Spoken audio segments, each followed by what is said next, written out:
kulanti wacan oo wanaagsan daawadayaal meel kastoo aad joogtaan kusoo dhawaada barnaamijka nuxurka wararka oo inta badan aad kala socotaan channelka galka wararka.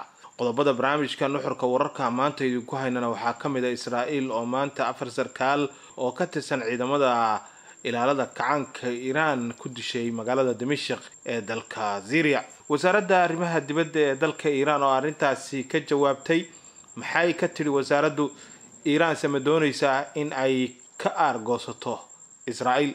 barnaamijka ayaad kaga bogan doontaan oo aad ku daawan doontaan. ciidanka gumaystaha Israa'iil oo bilaabay in ay burburiyaan xabaalaha dadka reer Falastiin ee magaalada Gaza. qodobadaas iyo qodobo kale oo xiiso leh ayaan idinku haynaa barnaamijka nuxurka wararka. fadlan daawade haddii aad nagu cusub tahay channelka subscribe noo saar, facebookga noo follow garee, barnaamijkana noo like garee, noo share garee si uu dad badan u gaaro. mahadsanid. dowladda Yuhuudda ee Israa'iil ayaa waxa ay duqeyn ay ka fulisay caasimadda dalka Syria iyadoo oo ku burburisay dhisme ay deganaayeen ciidamada ilaalada kacaanka ee dowladda Iran iyadoo ay ku dhinteen ugu yaraan 4 ka mid ah ciidamada gaarka ah ee Iran sida ay wariyeen warbaahinta dowladda Syria iyo waliba midda Iran.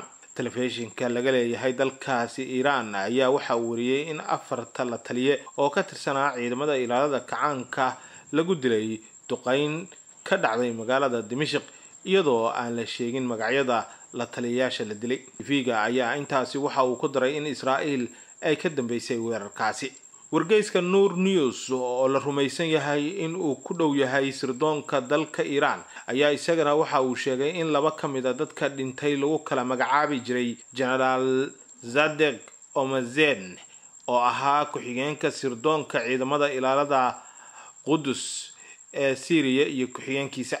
hay-adda dhinaca xuquuqda aadanaha ee u dooda dadka Syriyaanka ah oo ah hay-ad mucaarada ayaa waxa ay sheegtay in dadka dhintay ay yihiin 6 qof oo 5 ay Iiraaniyiin yihiin midna uu yahay Suuriyaan.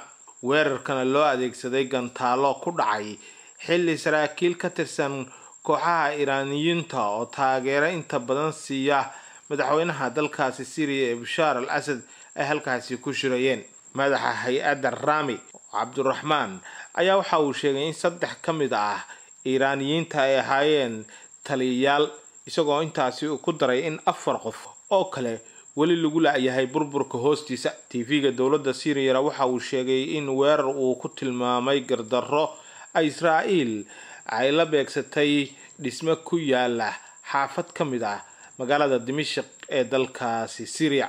duqeynta ayaa waxa ay ka dhacday meel ku dhow safaaradda dalka Venezuela iyo Koonfur Afrika ay ku leeyihiin magaalada Dimashq. sarkaal xaaladan la socday ayaa waxa uu sheegay in dhismahan ay adeegsadaan saraakiisha ilaalada ciidanka kacaanka isagoo intaa ku daray in gantaalada Israa'iil ay burburiyeen isla markaana 10 qof ay ku dhinteen.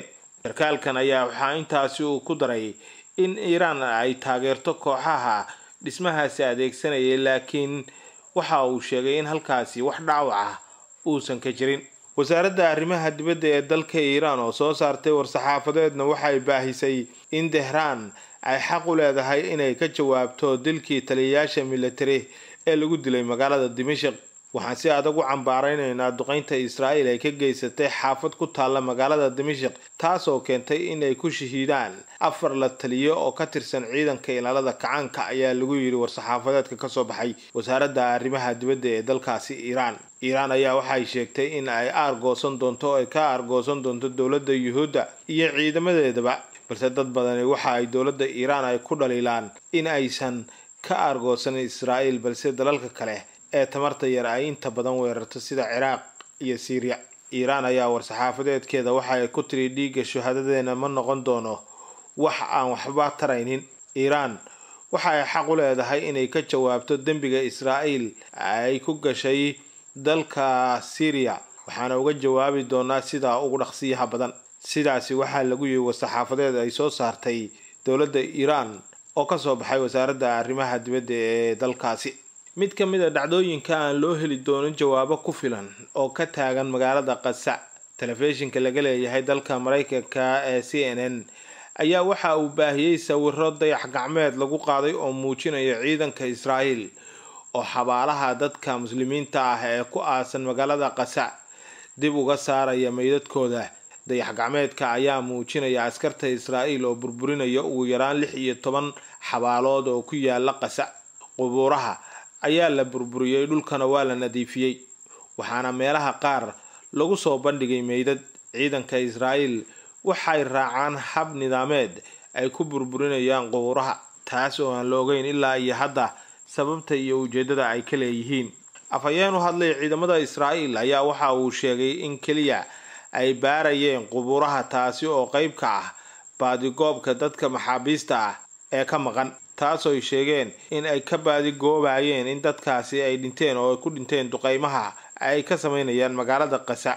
Israa'iil waxa uu tahay mid ka mid ah howlaha ugu muhiimsan ee howlgalka magaalada Gaza, maadaama dad laga afduubtay, waana mid ka mid ah sababaha ay u qaadayaan in ay baaraan qubuuraha. sidaasi waxaa yiri afhayeenka u hadlay ciidamada Israa'iil. waxaan xaqiijinaynaa ilaa iyo hadda in aysan jirin meyd ka tirsan maxaabiista Israa'iil ka maqan oo laga helay qubuuraha aan baarnay, taas oo qasabtay in ciidanka Israa'iil in ay dib ugu celiyaan meydadka qubuurihii ay ka soo saareen.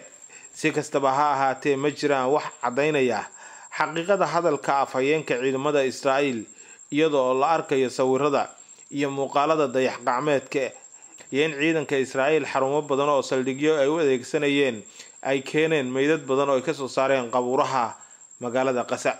ciidamada Israa'iil ayaa waxa ay isku fidinayaan marka ka dambaysa qaybo ka mid ah magaalada Gaza. dhacdadan ayaa waxa ay tahay dhacdo aan horey loogu arag istaraatiijiyadaha dagaalka, mana aha wax fudud. ujeedada dhabta ah ee laga leeyahay barnaamijkii nuxurka wararka ee kala socoteen channelka galka wararka wanaga inta fadlan daawade haddaad nagu cusub tahay channelka subscribe noo saar, noo follow gare ama noo subscribe gare, barnaamijkana noo like gare si uu dad badan u gaaro. mahadsanid.